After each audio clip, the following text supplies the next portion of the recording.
Bapak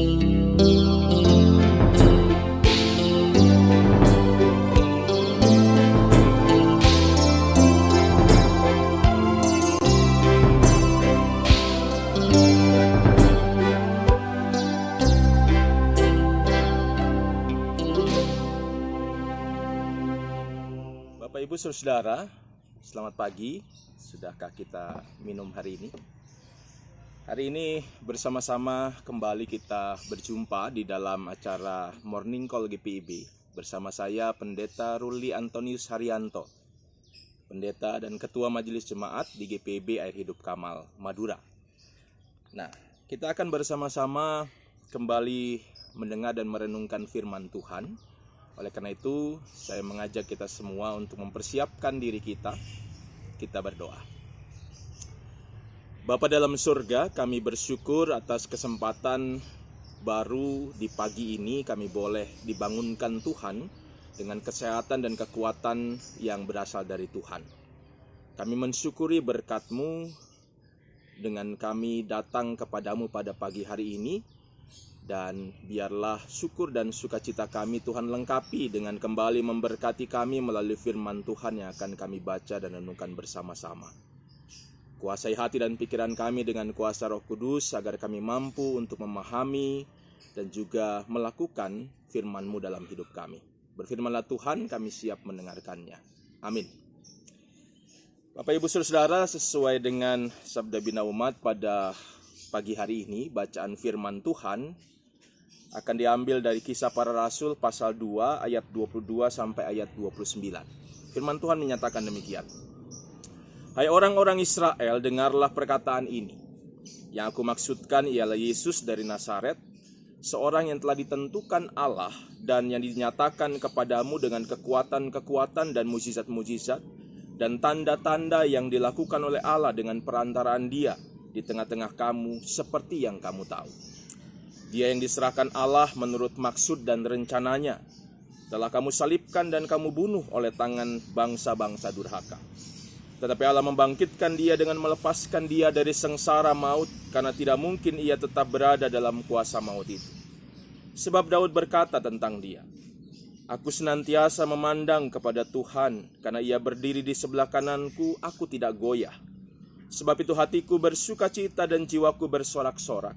Bahkan tubuhku akan diam dengan tentram, sebab Engkau tidak menyerahkan aku kepada dunia orang mati, dan tidak membiarkan orang kudus-Mu melihat kebinasaan. Engkau memberitahukan kepadaku jalan kehidupan, Engkau akan melimpahi aku dengan sukacita di hadapan-Mu.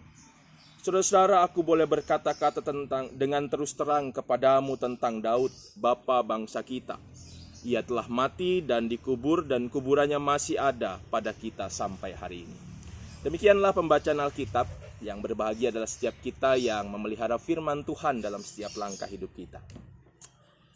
Bapak Ibu Saudara yang dikasihi Tuhan, kemarin dalam ibadah hari Minggu tanggal 23 Mei 2021, bersama-sama kita mengingat dan merayakan Hari Raya Pentakosta.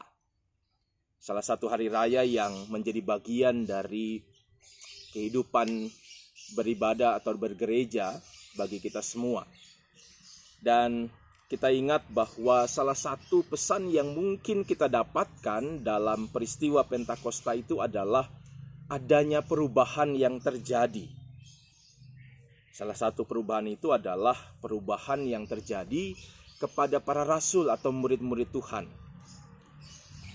Mereka yang awalnya merasa ketakutan, mereka masih dikuasai oleh ketakutan dan mereka pada saat itu bersembunyi karena peristiwa kematian yang Yesus alami. Tapi saat kemudian Roh Kudus dicurahkan kepada mereka, mereka menjadi berani kembali. Mereka berani untuk memberitakan Injil Tuhan. Nah, hari ini melalui bacaan firman Tuhan, perikop bacaan kita hari ini menjadi salah satu bukti perubahan itu. Kita lihat bagaimana Rasul Petrus dengan berani menyampaikan khotbah di hadapan banyak orang pada saat itu. Dan kita lihat bersama-sama isi dari khotbah itu. Yang pertama, ia berusaha menyangkal pemikiran orang-orang yang saat itu melihat peristiwa Pentakosta dan mengatakan di dalam ayat yang ke-13 pasal 2, mereka sedang mabuk. Petrus menjelaskan kepada mereka bahwa mereka atau rasul-rasul itu tidak mabuk. Mereka dikuasai Roh Kudus sehingga mereka diberikan karunia bisa berbahasa yang dimengerti oleh banyak orang. Apalagi kemudian Petrus juga menyebutkan tradisi orang-orang biasanya pada saat itu, bahwa tidak mungkin mereka mabuk karena hari itu peristiwa itu terjadi masih pukul 9 pagi. Ya, bukan berarti bahwa kemudian jam mabuknya itu ada jamnya begitu ya. Tetapi memang ada biasanya orang kalau mau minum anggur begitu ya malam hari. Kemudian yang kedua, Petrus juga menegaskan bahwa peristiwa Pentakosta adalah sebuah peristiwa yang sudah dinubuatkan oleh Nabi Yoel. Sehingga saat peristiwa itu terjadi, ini berarti bahwa ada sebuah pernyataan dari nubuatan Nabi Yoel yang digambarkan atau dituliskan dalam kitab Yoel pasal 2 28 sampai 32 itu terjadi. Jadi ada bukti bahwa peristiwa Pentakosta adalah sebuah peristiwa yang sudah dinubuatkan sebelumnya. Dan yang paling utama Bapak Ibu, pesan atau khotbah Petrus ini yang juga dituliskan sebagai perikop bacaan kita pada pagi hari ini memberikan pesan kepada kita untuk kita sebagai orang-orang yang juga menyaksikan dan juga mungkin merasakan peristiwa itu untuk kembali menyatakan iman, keyakinan kita kepada Tuhan Yesus. Kita lihat ini yang disampaikan di ayat yang ke-22 yang memang sebenarnya berhubungan dengan ayat 21 saat ayat 21 mengatakan barang siapa yang berseru dalam nama Tuhan akan diselamatkan. Petrus menegaskan dalam ayat 22 ini bahwa yang dimaksud dengan Tuhan di sini adalah Yesus Kristus. Yesus yang diutus oleh Allah, Allah yang menjadi manusia, Yesus yang kemudian dikatakan juga dibunuh. Dan itu yang diingatkan oleh Petrus. Dia mengingatkan semua orang untuk kembali percaya dan berseru kepada Tuhan Yesus. Kenapa? Karena kita lihat bagaimana dalam kehidupannya Yesus, bahkan sampai dia naik ke surga, Yesus menunjukkan senantiasa kepada semua orang di dunia ini bahwa Yesus berkuasa. Kematiannya tidak menghalangi kuasa Yesus dinyatakan. Dia bangkit. Dan dalam kebangkitannya kemudian dia naik ke surga sebagai bukti bahwa Yesus berkuasa. Yesus punya kuasa yang besar. Kuasa yang seharusnya diyakini dan diimani oleh setiap orang percaya. Yang kedua, dia juga mengatakan bahwa Yesus juga adalah Yesus yang menepati janjinya. Peristiwa Pentakosta adalah bukti janji Tuhan. Kehadiran Roh Kudus adalah bukti bahwa janji Tuhan dinyatakan. Yesus berjanji sebelum dia naik ke surga akan ada roh penghibur, roh pengajar yang kemudian kita pahami dan kita imani sebagai Roh Kudus. Dan itu dinyatakan. Roh Kudus benar-benar hadir dalam kehidupan para rasul, bahkan juga dalam kehidupan seluruh umat manusia. Dan sebagai buktinya, Petrus juga mengangkat sosok seorang Daud menjadi bukti bahwa Daud pun menyatakan imannya, menyatakan juga keyakinannya akan kuasa Tuhan. Sehingga apa yang dikatakan Daud dalam Mazmur pasal 16 ayat 8 sampai 11 yang kemudian dituliskan kembali dalam bacaan firman Tuhan dari ayat 25 sampai 28 ini diangkat kembali oleh Petrus. Petrus mau mengingatkan kepada semua orang bahwa Daud yang mereka imani, Daud yang mereka juga percaya sebagai sosok yang sangat-sangat besar dan sangat-sangat hebat dalam sejarah mereka pun percaya kepada kuasa Tuhan. Nah, hari ini pesan itu juga diberikan buat kita semua. Buat kita yang hari ini mendengarkan firman Tuhan ini. Kita diingatkan bahwa kita punya Tuhan Yesus Kristus yang berkuasa. punya Tuhan Yesus Kristus yang selalu menepati janjinya, dan janji itu dinyatakan dalam kehadiran Roh Kudus dalam diri kita masing-masing. Dan hari ini mari bersama-sama kita meyakini dan berseru senantiasa kepada Tuhan. Biarlah kita bersama-sama membuka diri kita agar Roh Kudus berkuasa. Karena kalau Roh Kudus berkuasa, maka Tuhan akan menyatakannya kuasanya dalam kehidupan kita semua.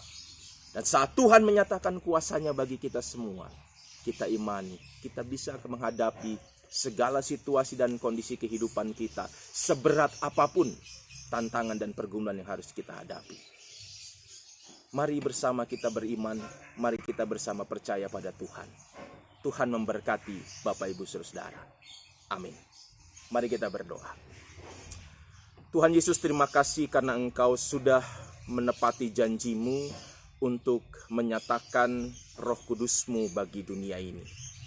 Kami bersyukur atas kehadiran Roh Kudus-Mu, kami dapat melihat kembali dan merasakan kembali kuasa dan kasih Tuhan. Dan kami percaya bahwa Roh Kudus-Mu lah yang akan terus menyertai perjalanan kehidupan kami. Saat kami harus menghadapi situasi dan kondisi yang tidak menentu, saat kami harus menjalani tugas dan tanggung jawab kami baik dalam pekerjaan, pendidikan maupun juga aktivitas kami sehari-hari. Bahkan saat kami juga harus menghadapi pergumulan-pergumulan hidup yang semakin hari semakin berat. Kami percaya dengan kuasa Roh Kudus-Mu kami akan dimampukan untuk bisa menjalani semuanya. Tolonglah kami Tuhan untuk terus beriman dan percaya kepada Tuhan, sehingga kami terus bisa merasakan kuasa dan kasih-Mu bagi kami. Kami berdoa bagi setiap kami yang mendengarkan firman-Mu hari ini. Tuhan berkati masing-masing kami, baik kami sebagai pribadi maupun juga bersama-sama dengan keluarga. Tuhan tolong dan Tuhan berkati kami dalam menjalani kehidupan. Bahkan juga kami doakan buat persekutuan kami sebagai gereja Tuhan. Tuhan terus berkati gereja-Mu, GPIB khususnya, dalam tugas dan tanggung jawab kami, karya layan kami, kesaksian kami untuk Tuhan. Sehingga kami terus dipakai Tuhan menyaksikan karya-karya Tuhan, bukan hanya buat warga jemaat, tapi juga bagi warga masyarakat di mana Tuhan menempatkan kami. Kami juga berdoa bagi bangsa dan negara kami, para pemimpin-pemimpin kami, bahkan juga situasi dan kondisi bangsa ini kami doakan, agar senantiasa boleh tetap ada dalam keamanan dan kedamaian, dan kami juga tetap bisa merasakan kehadiran Tuhan yang terus memulihkan kami. Kami doakan buat mereka yang saat ini mengalami pergumulan-pergumulan hidup, saat ini mengalami persoalan-persoalan, dan saat ini mungkin mengalami kesusahan karena bencana-bencana, karena kerusuhan, karena perang, dan karena apapun. Tuhan juga mendampingi mereka dan juga memakai kami menjadi saluran berkat Tuhan. Kami percayakan hidup kami seluruhnya kepadamu ya Tuhan. Kiranya Tuhan senantiasa memberkati kami, dan kami menyerahkan seluruh langkah hidup kami hanya ke dalam tangan kasih-Mu, Tuhan Yesus Kristus, Tuhan dan Juru Selamat kami yang hidup.